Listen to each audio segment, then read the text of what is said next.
I'm concerned about gender-based violence because we now have clear, convincing, and utterly horrifying evidence that 50, 60, 70, 80, 90% of women and girls, depending on the country, are directly affected by this violence. I'm concerned because it's tearing our families apart. It's undermining the basic human rights of women and girls to live lives free of violence. And it undermines girls' education achievement, which in turn undermines the future prosperity of our communities. Some people think this is only a women's issue, but I believe that men and boys must speak out. It's simple. As fathers and sons, teachers and friends, most of us deeply care about the well-being of the women and girls in our lives. But it's more than that. As men, we still are the ones who tend to be making the laws, implementing those laws, leading our religions. We're the role models in sports and science and teaching.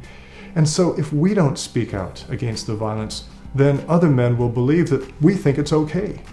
And those boys who look up to us to be their role models will think that that's how men should behave. Ending gender-based violence is important to all of us. It means our communities will be more prosperous, our families will be healthier. It's also critically important because we know from research all over the world that when boys and girls witness violence in their homes, it has a terrible psychological impact on them. Gender-based violence does affect boys. It also affects boys because we cast boys into these models of manhood that are really impossible to live up to, these negative, self-destructive roles. When we take violence out of the equation, it's better for boys and men as well as women and girls. Sometimes I'm asked, are you accusing all men of being responsible for committing this violence? Well, definitely not. The majority of us will never hit a woman, never commit sexual violence, never sexually harass. But I believe we have a positive responsibility for making our families safer and healthier, for improving the lives of the women and girls that we care about. So, even though we don't have a responsibility for committing the violence, most of us, we certainly have a positive responsibility for bringing this violence to an end. Teachers in particular need to be involved in ending gender-based violence. Remember that research on the impact of witnessing. When boys and girls witness violence in the home, particularly if it's severe and ongoing, it actually affects their brain development. They don't end up as smart. It reduces their education achievement. In other words, gender-based violence in the home is actually an education issue. As well, if a girl or a boy experiences violence in a school context, they can't concentrate.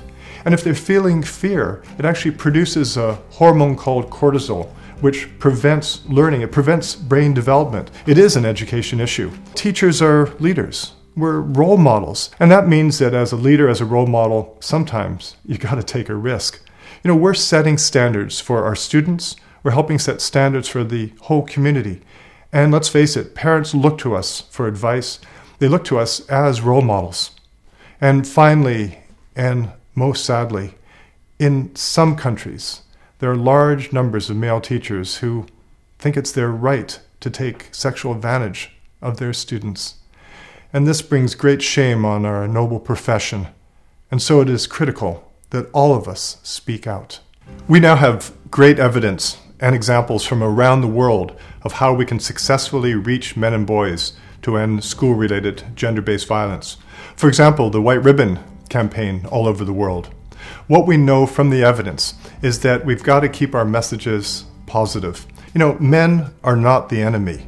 Yes, we've got a severe and serious problem of gender-based violence, but more and more men and boys are playing a positive role in bringing that violence to an end. So we've got to avoid things that sound like collective guilt or collective blame. Let's keep it positive.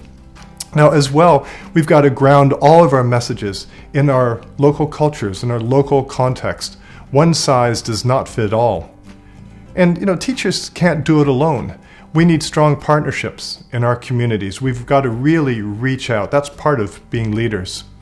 Teachers need training and resources. How does gender-based violence affect children at different ages?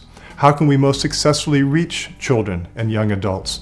We need those training, we need those resources. Teachers' unions and associations can play a really positive role, a leadership role, and that's critical. And finally, let's remember, this is all about women and men working together.